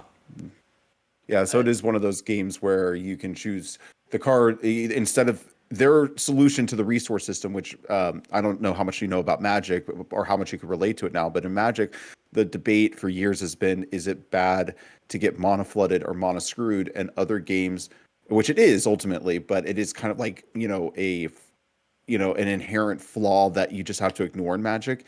And so many games coming out in the wake of Magic, or especially now, 20 years, 30 years later, are really trying to figure out other ways to solve for this whole system. Because in Magic, your ink is land cards, and those are completely separate cards in your deck that you might draw. And sometimes when you draw them, you have too many of them, and it's not a spell. And sometimes you don't draw your land cards, and then you can't use anything to cast your spell. So Lorcana seems to be going with Lorcana has almost every card could, instead of being the spell that it says, could just be your mana. Yeah, that is the case, that they do have a lot of inkable cards, but there are a lot of uninkable cards that are very powerful. But Yes. it's like sometimes when you draw those cards, it's, I guess, like with mana or whatever, like, you draw these cards and you're like, these are great, but I can't play them. Yeah. Because Exactly. the deck is, you need 60 cards minimum for Lorcana. Some people go a little bit over, but you don't want to make your deck too fat. Otherwise, you're just not going to draw the cards you want. Yes. And so it's been really fun. I think I love the strategy of TCG games. That's like, I love puzzle games. I love any game that is puzzle based, any game that has a lot of strategy, I'm a fan of. I love worker placement games. I love engine building games. So with TCG games, what I'm realizing, even though I'm still very new to it, is I love trying to find the synergy between all the cards. Because that to me is very strategic. And it's a lot of experimenting. It's a lot of like, okay, I think I'm going to put these cards together. I think they'll play well. And then you play and you're like, I never had the chance to do this thing. And I thought it would, Yeah. So I really like that about TCGs. And I honestly want to play X Fortunes again, because I feel like now that I have a little bit more experience with TCG games, I think I would understand the game better from the get-go. Because when I first learned it from you, I was kind of like, I think I get what I'm supposed to do, but I have no experience with TCG games. Like when you texted me and you were like, have any experience with TCG games? And I was like, I don't even know what TCG is. And then I was like, oh, trading card games, right? But I didn't even get that. And I was like, oh, okay. So I want to play it again now that I have a little bit more of an understanding. Well, there's Okay. Go ahead, Joel. What were you say? I was just going to say, well, you should come out to Tuesday Night X, every Tuesday at 8 p.m. Central Standard Time. You can come to our Discord server, the X Seekers of Fortune Discord server. And if you have Tabletop Simulator, we can play it together. That's what we should do, is Tabletop Simulator, because unfortunately I have rehearsals every Tuesday and Thursday night. Oh, okay. It goes till, actually, I think it goes till 7:45 p.m.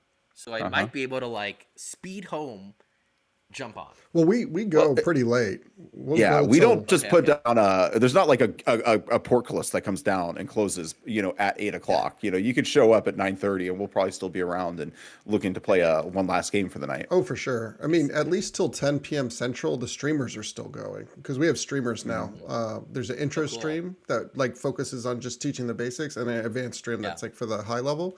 But the other thing is, if you're interested, we are starting a streamer league, and it's going to be a tournament with prize support, and that prize support could be Lorcana. So we're I have no idea what you just said. So basically, remember, I'm new to TCG, so what are you talking about? It's basically you play X Seekers of Fortune in a bracket tournament, and then the first and second place are going to get some cool prizes, which they can spend on different cards.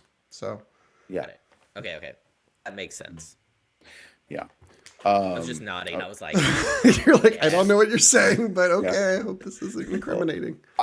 What I'm hearing though about Lorcana with your experience is I feel like it's one of the kids are all right moments where you've had a very similar experience to what it was like learning Magic, where First of all, when you play against somebody who really knows the game for the first time, it feels like they're cheating in front of you, but are able to Yeah. justify it because Yeah. they know the rules so deeply and so That's intimately exactly how that it felt.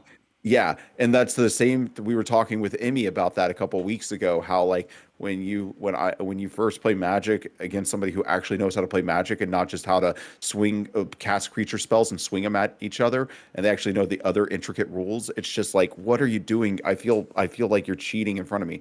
And so Yeah. I'm glad Lorcana still has that, and also that the community is there, and that they were willing to sit down with you and look through your collection and Yeah. help you to fine tune your deck to be better, and that they sent you down the path of aggro.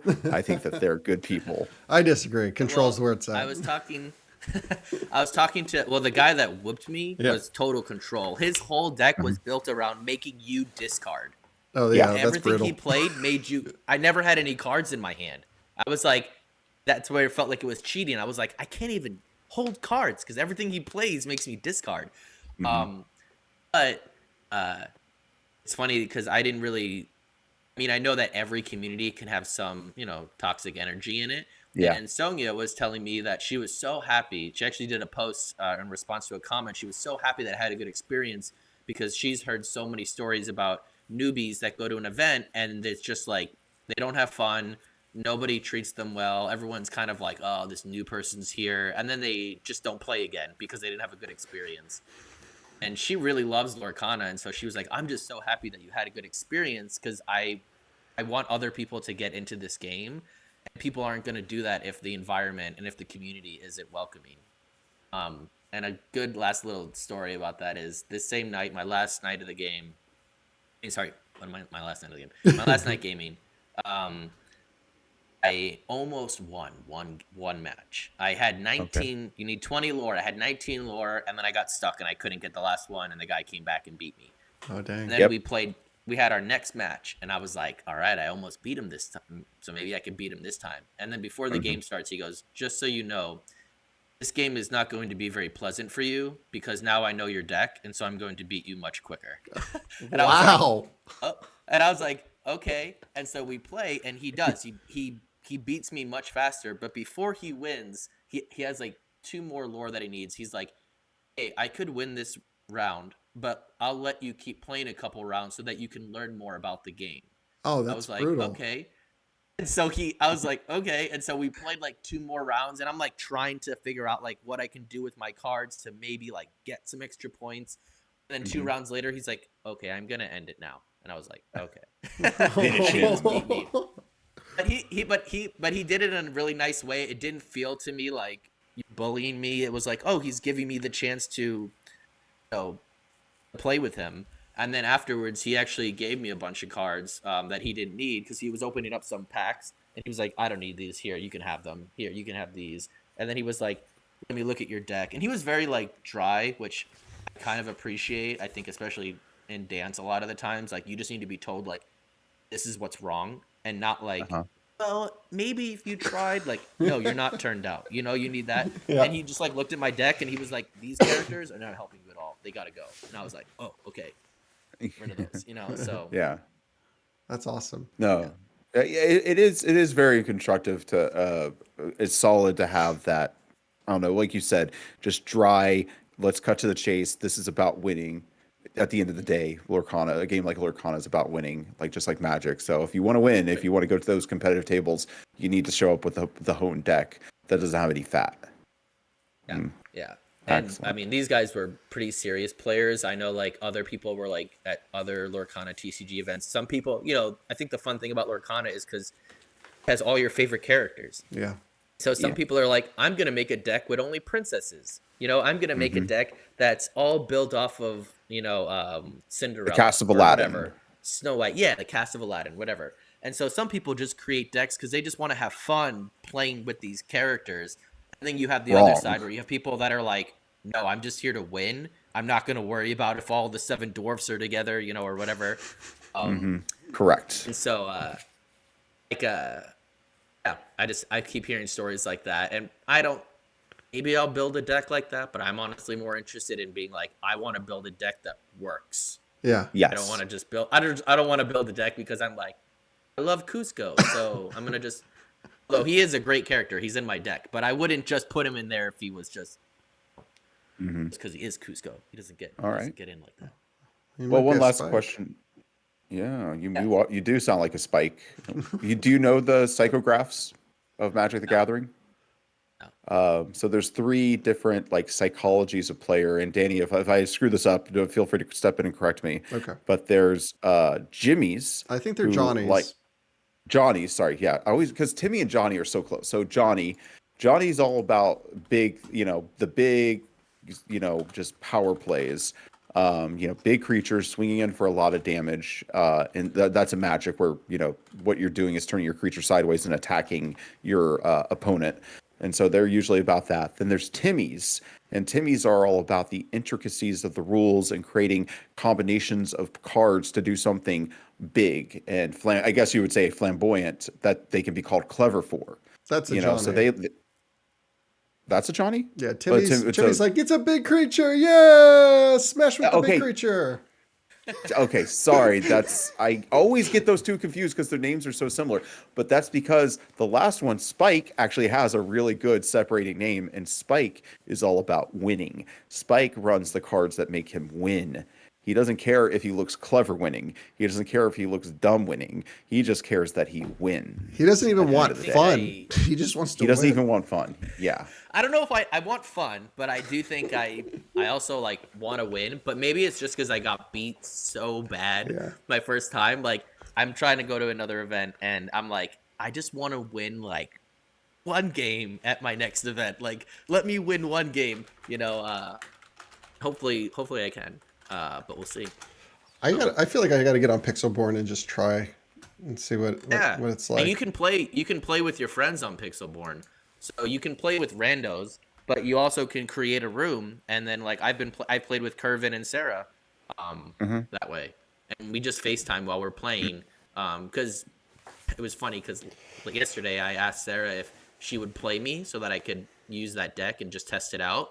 And she beat me twice, which maybe should have been like like, hey, maybe this deck isn't gonna do well tonight. But I was like kind of trying to justify it. I was like, it's just because I drew bad cards. Like, it'll be different in person. We all do. Yeah, and it wasn't better in person. It was worse. I got beat quicker. So. Yeah, for sure. I was going to say if there was one last question on the Lorcana front before we move into the end of the episode, who right now is your favorite card? Like, what's the favorite card in your deck? And maybe you could tell us a little bit about that card. Yeah, so I think it's split between. Let me pull them out. There's a couple that I really like, but one I really like the Flynn Riders. So there's a couple different Flynn Riders in the deck. Okay. Here we go. Okay. So What is Flynn Riders? What is that from? He's from Tangled. Oh, okay. Tangled. Oh, yes. Yeah. I do remember those characters. Like this Flynn that I have 4 of him in my deck because he says whenever this character is challenged, the challenging player chooses and discards a card. And he's very cheap to play. He only costs 2 ink. And so but he produces 2 lore, which is pretty good. So he's cheap to play. He produces a lot of lore, which makes people want to attack him and get him off the board.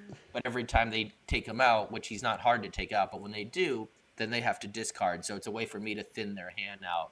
No, no. And then he, the other character that I love is Cusco, actually, because he's not inkable. So you can see here, like he's not inkable. So yes. That's kind of a downside. But he produces 3 lore. And his thing is called, first of all, he's a ward, so he can only get taken off the board in battle, not by spells or songs. But his thing is called No Touchy. It says, when this character is challenged and banished, you may banish the challenging character as well. So it's like, hey, Death touch. And he's a little bit stronger too, so I'm like, if you want to take this guy off the board, then your guy's going to go with me. Otherwise, I'm just going to keep on getting 3 lore, which when the game is 20...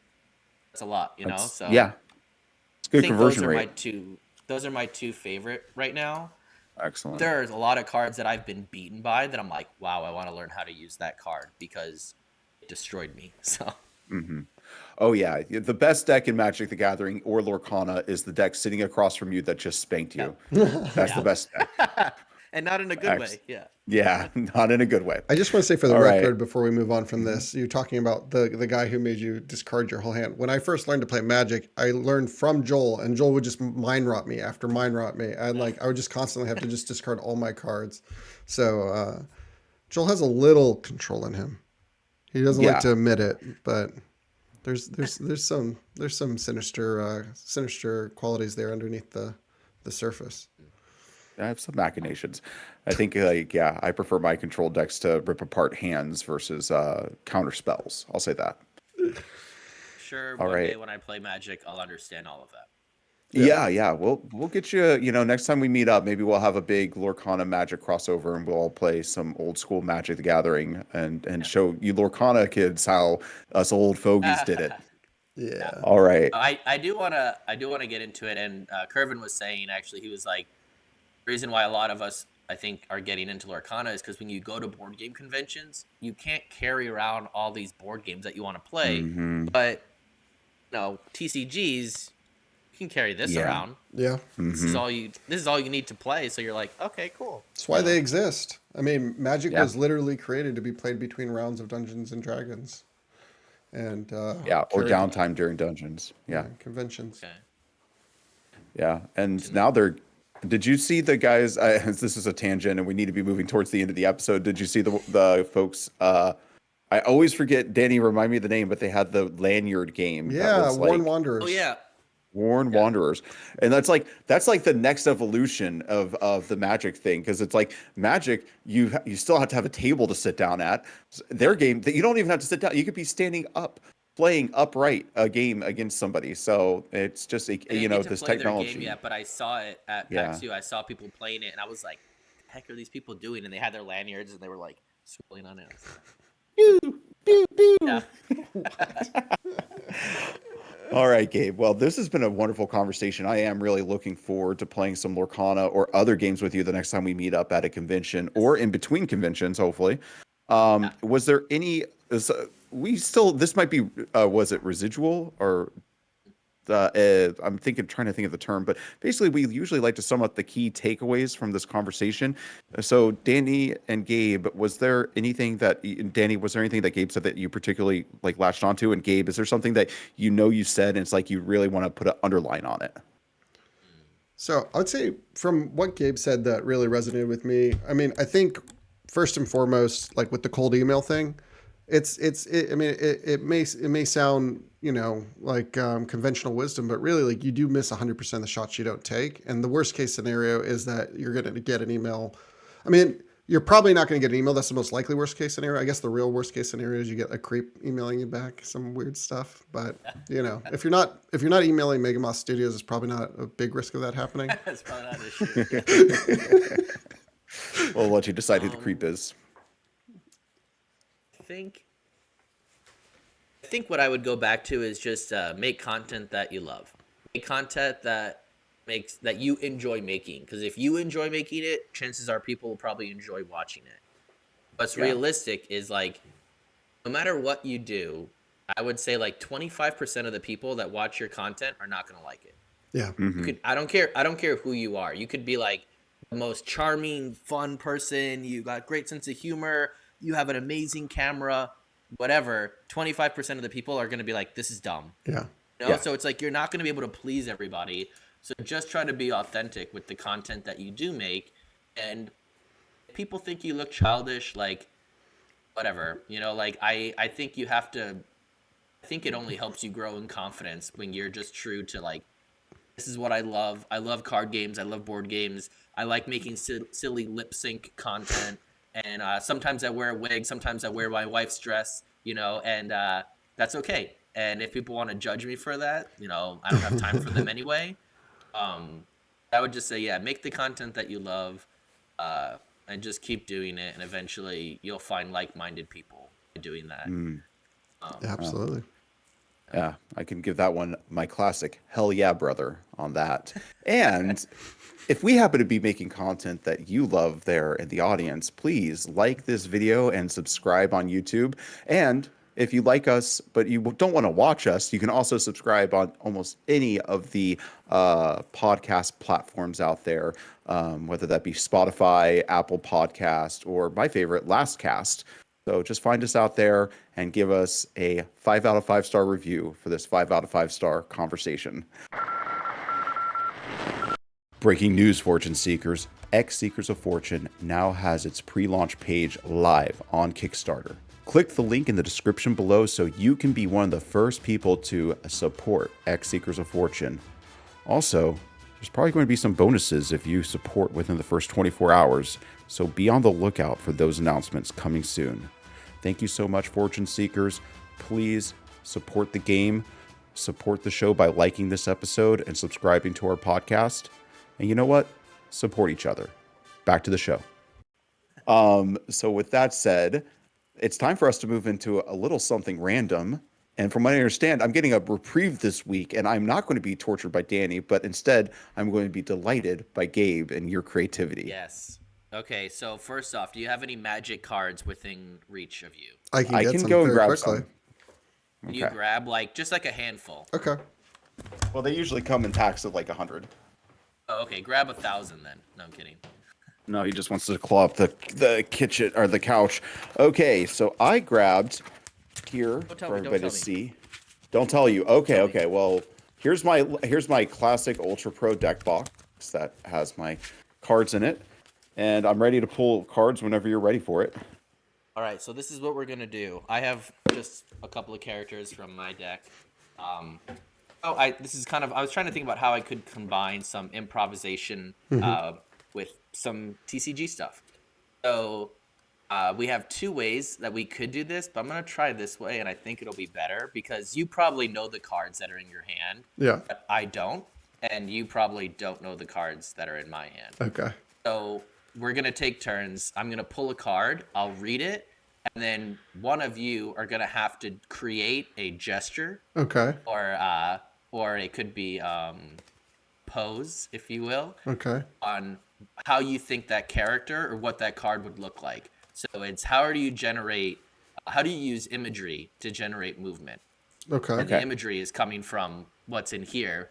And then we'll show the card afterwards. Okay. So for example, if I took, if I was like Minnie Mouse, stylish surfer, one of you would be like, I'm going to create a gesture or a movement, and then you would do it, and then I'd be like, this is what the card actually looks like, and then I would show you. And I'll do the same with your magic cards. Perfect. Great. I pulled Right. 4 classics from the deck that I had, so I'm ready. Oh, should I'm we ready should we be Oh, pulling specific? I'll tell you cards? what. No. I'll tell you what. We'll do it. Or actually, I guess it doesn't matter. So we can kind of choose. But I'll go first so that you guys can. I'll break the Yeah. ice. All right. Okay. Yeah, we'll do. So, which one of you wants to pick a magic card for me? Oh, okay. You've got one ready, Joel. I'll look for some way you. So. just I give me think the I think I'll name. save this one for last. These two are interesting, but I'm going to go with a Stone Cold Classic, Danny. Okay. I'm going to do the card Lightning Bolt. Lightning bolt. Okay. So I don't know. I don't know anything about magic. But Okay. I would imagine lightning bolt would be something like that to like that to me is lightning bolt. Okay. That's a pretty good that's a pretty good motion for it, I would say. That kind of is like when it comes to like what you're doing in game. Now, you can see I'll show you the art if you want. Yes. So, that's what Lightning Bolt looks like as an artwork. Yeah, exactly. But I do think that is what you feel like you're doing to your opponent when you do it. Like that. Yes. Cool. All right. Well, so I guess we should exchange, and you should do. I should be Yes. the one to pose. Okay. All right. Well, since we were talking about Cusco, Yeah. this is the Cusco because there's different characters. Mm-hmm. There's a character, but there's many forms of them. So this one is Cusco, Temperamental Emperor. Ooh. So who's taking this one? I think Well, Joel's yeah, just- I It guess- looks like he's preparing, so I think it's Joel. Joel is definitely a temperamental emperor. That's pretty good. That's how. And the fact that you're sitting in a chair, I think, is even better. So Yeah. Yeah, I I was mean, ready to he's- get up, but I didn't feel inspired to get up on that one. No, he's an emperor. He doesn't need to stand. And you're right. I mean, he's literally like, this is a foil card, so it's reflecting. But Ooh. Yeah. he's just sitting in his chair, and he's just saying no to. Looks like these people are trying to serve him something, and he's like, All right. Well, I think. All Why right. don't, Joel, So, why don't you pull a card for? Pull a call for Danny. oh, a magic card. Okay. Yeah. The thing is, I know what all these magic cards probably look like. So, yeah, actually, because it's Danny, I picked like the most obvious cards for you. Since it's Danny, I'm going to try to pick one try to that throw. isn't. Yeah. That's And even if you sorry. know the card, it's like maybe you remember the picture on it, but it's still like, what do you think yeah. this card actually? How would I block tell the artist to Yeah. portray or to render this card? Yeah, no, I think that exquisite firecraft. Oh, I remember like she's like How would you do it? Is that what the card looks like? I think Yes, the card doesn't have movement. So Okay. the card doesn't have movement. So Yeah. you still have to add movement. yeah, to there it. you go. Some That's little okay. flames coming out of the. Yeah. There you go. The card There we looks go. like That's it. the card looks like this. So it's sort of swirling. There's a circle around the hand, right there. As you can see. Chandra's Did you definitely notice how doing this.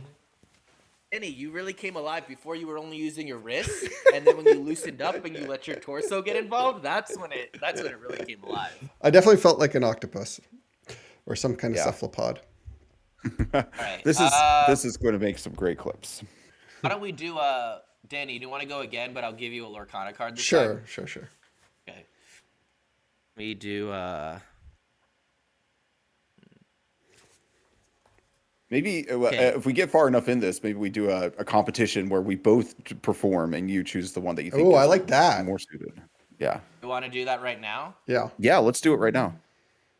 Well, I have two. Okay, I have two good ones, but we'll start with. Are we going simultaneously or are we going to do like one and then the other? We could do simultaneous, so this way you don't feel like you have to change yours if you see. I like that. Okay. Okay. All right, so this one is the Cheshire Cat. Not all there. Okay. Take a second. Cheshire Cat. Not all there, and then let me know when you're ready, and I'll count you down. Okay. I'm ready. You good? Mm-hmm. All right, 3, 2, 1, go.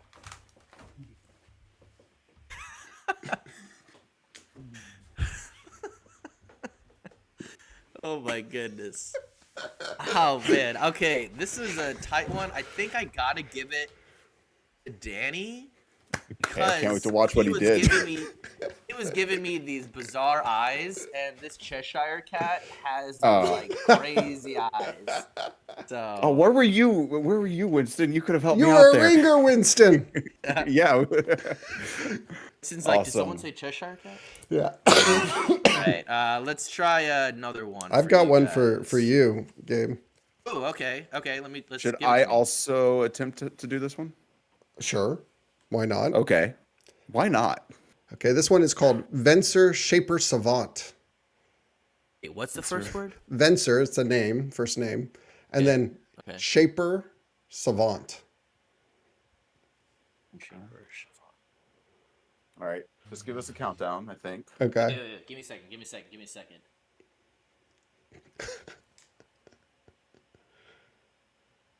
Okay. All right. Go for it. Okay.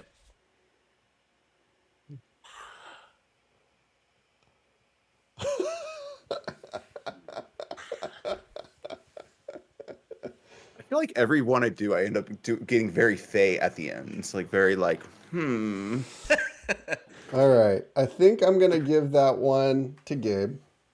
This is what it looks like. He's, so kinda not chilling. the best. Is there any? Yeah. That's one of those unfortunate magic cards that's like too dark to really read. Yeah, on camera. Yeah. We can, can you find some art for Venser Shaper Savant and drop it in there? I don't think this is even the original art for this card. It's cool though. I don't think so either, because I think I was basing mine on the original art. Probably. Here, let's see. All right. Whose turn is it? I guess Joel, you have to Yes, suggest I a got card. another one for you. So I got a lineup of the. Yeah, Danny might realize that I've been pulling my cards from my burn deck.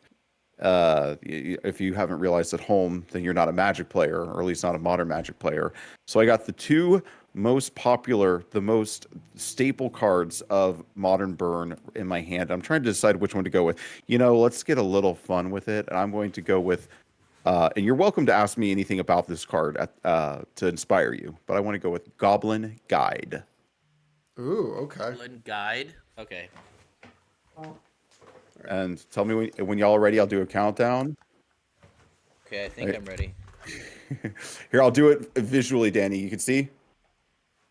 Okay, you're ready. I think Danny's ready. Okay, so 3, 2, 1, go.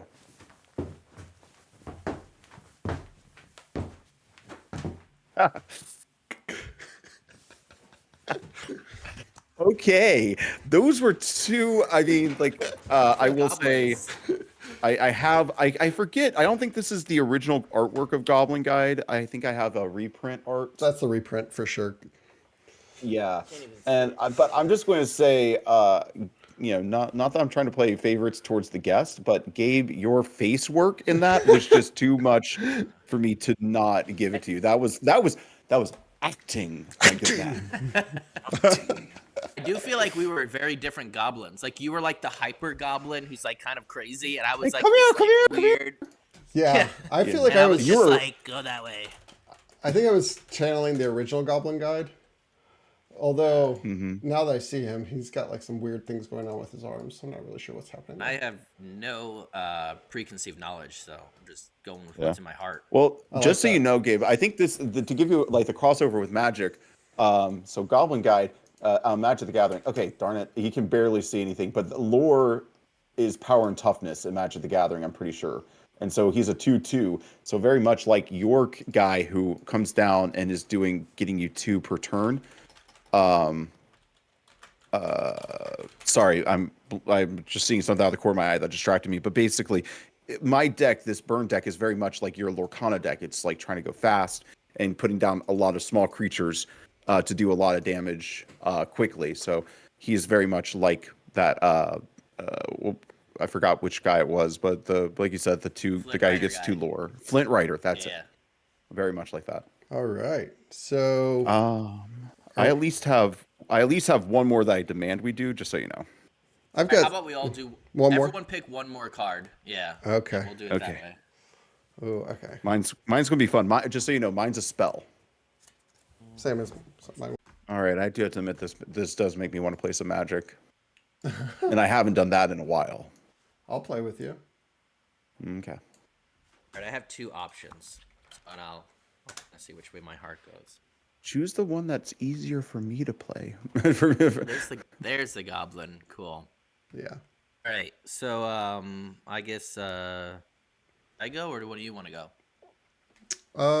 Either way, I'm ready. If you guys are Okay. So in Lorcana, you have characters, you have items, actions, and songs.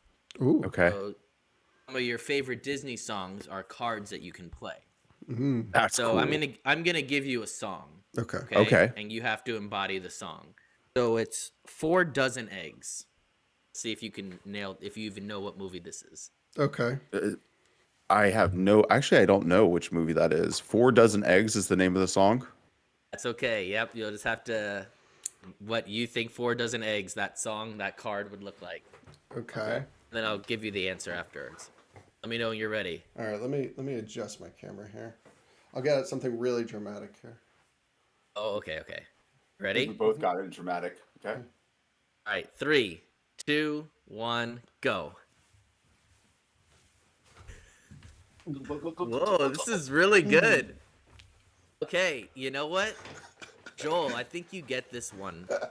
And I'm very impressed because it was literally you even ate the egg.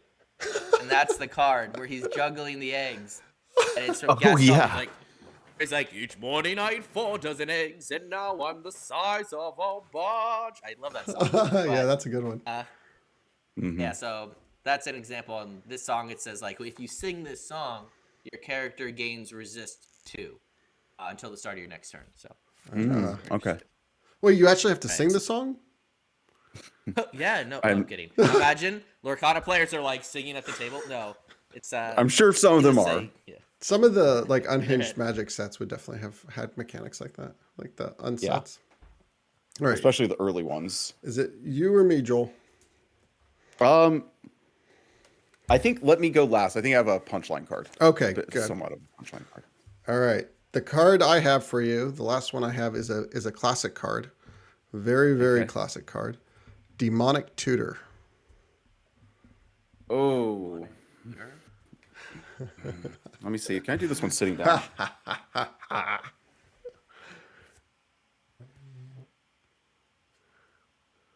All right. You guys let me know when you're ready.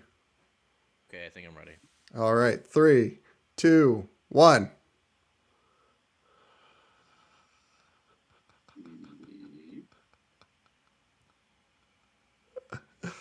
All right. We're definitely giving Couldn't this a twist my game. neck far enough. Yeah, I think we both did something with glasses. I just saw the corner of my eye. He was doing a lot more with glasses. Yeah. So Oh, I this didn't is- even have my Trying to- This is the classic art. old school. He has the old school demonic tutor. Yeah. There you go. Back when the art like that is what got Magic a lot of flack from like Christian moms, who were like, this game is ruining Oh, our yeah. children. And it was, but for different reasons. You're like it was rooting. Yeah. But Yeah. All right, gents. All right, Okay, what's so we this got this punchline? last one before we completely wrap up. And you know what? I'm just imagining we got fun here. We had fun, but like a lot of nerds, a lot of edgelords don't like it when you have fun. So when we play these clips online, on TikTok, I'm sure there's going to be a lot of people, in the comments pranking on us, dunking on us. And you know what? I think we should skewer the critics. Okay. Got it. When you're all ready, I'll give you a countdown. Looks like Hey, you Danny didn't needs a give us little the- adjustment. You didn't give us the card. Oh, it's Skewer the No, Critics. Skewer the critics. Oh, okay. Skewer the critics. Yeah. This Okay. I'm ready. I'm just a little surprised you even have this card in your deck. I know it was like one of the last new cards I bought. Okay, 3, 2, 1.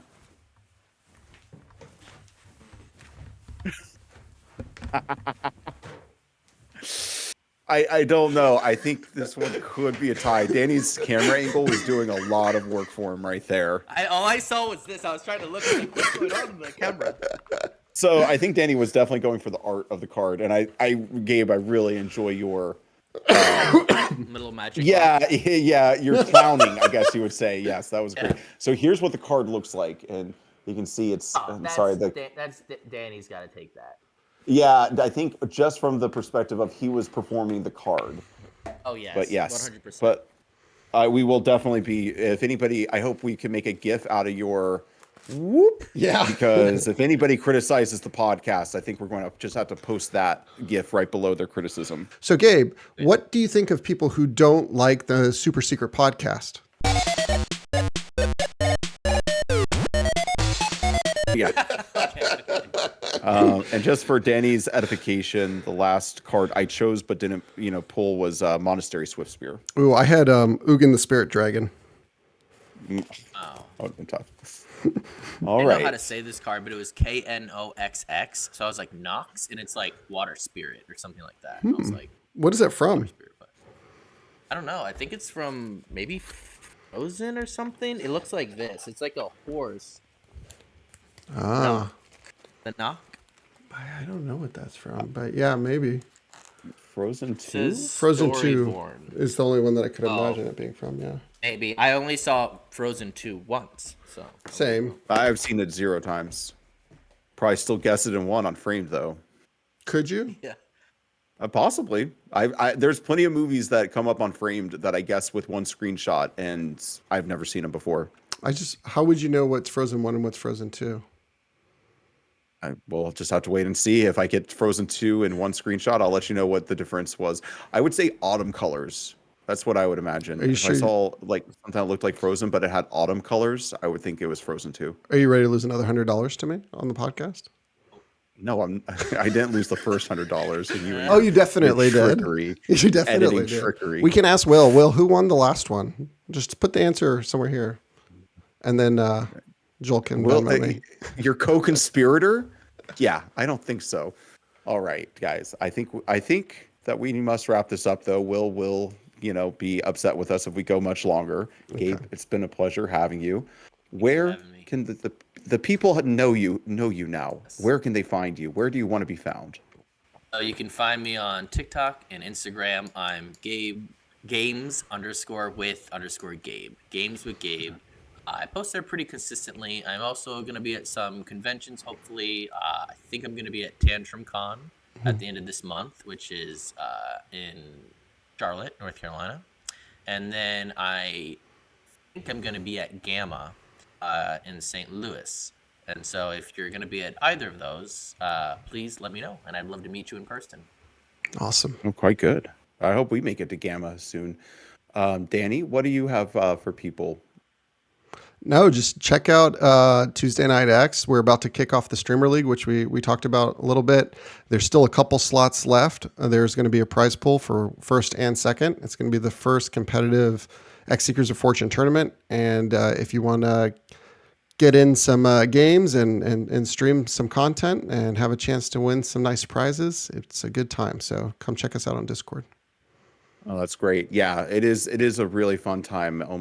Any Tuesday that I can make it to Tuesday Night X is quite a blast, especially now that we got a recurring cast of characters. If you're a newcomer, you're definitely going to have a gauntlet of seasoned veterans to get through, but they'll show you the ropes. I think the one thing I have to mention is if you haven't yet, go to xseekersoffortune.com. There you can sign up for our newsletter to be informed when X Seekers of Fortune goes live on Kickstarter. But more importantly, you can also do our $1 pre-reservation.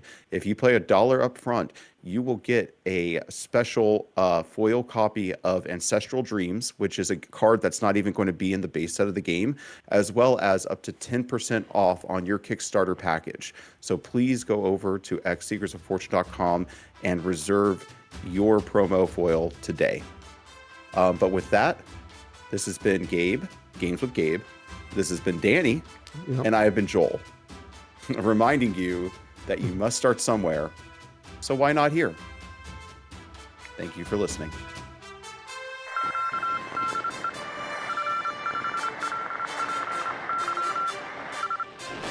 You didn't have anything, Danny? Oh, I have something. I'm a little busy right now Googling how to take someone to small claims court. What did I do? You haven't paid me my $100 from $100. just trouncing you on that prediction game.